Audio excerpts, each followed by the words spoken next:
Success is one of those concepts that is so widely misunderstood. In fact, if you were to ask 10 people, what is success to you? You'd probably get 10 variations. There might be some common denominators such as, well, I'd be financially independent, I'd have X amount of dollars, I've had this kind of car, this kind of home, or I'd be debt-free. Some of those kind of things would probably pop up.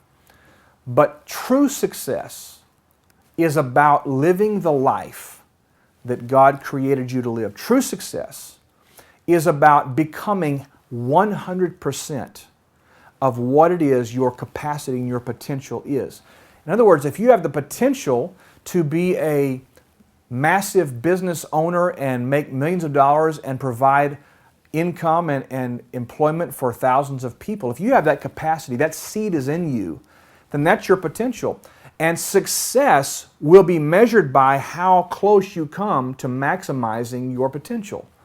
In other words, have you actually become everything? Have you created everything? Have you accomplished everything that is in your heart, in your capacity, in your potential to do? Now, let me say this to you.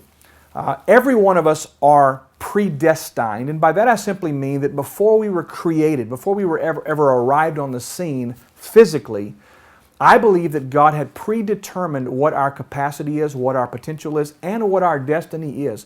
In other words, what is it that we're here to accomplish while we're here? I'm not saying it's just one thing.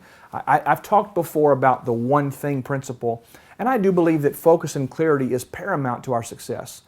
But I'm saying to you that there is an overlapping assignment, an overlapping thing that you should be making a difference in life. And whether or not you make that impact, that difference, to me is the greatest litmus test as to whether one has lived a successful life.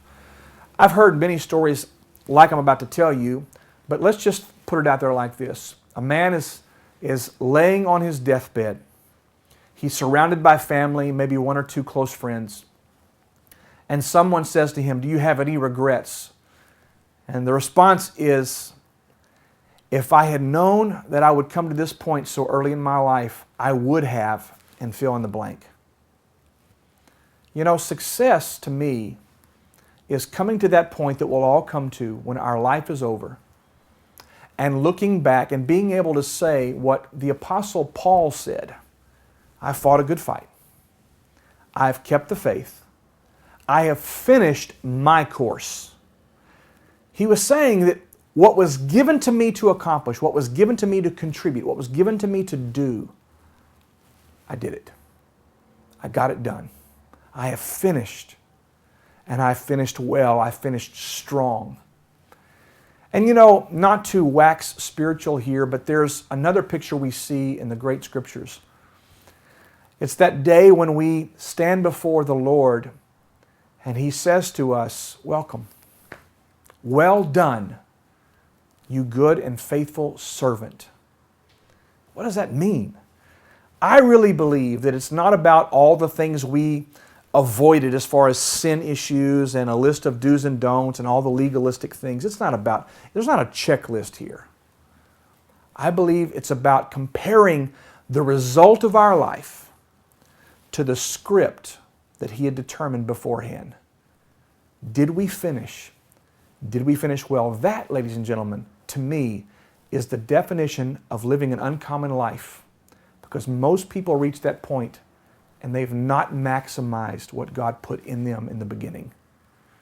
If you want uncommon success, then I challenge you to go be the person God's called you to be, and don't stop until you can say, "I've finished.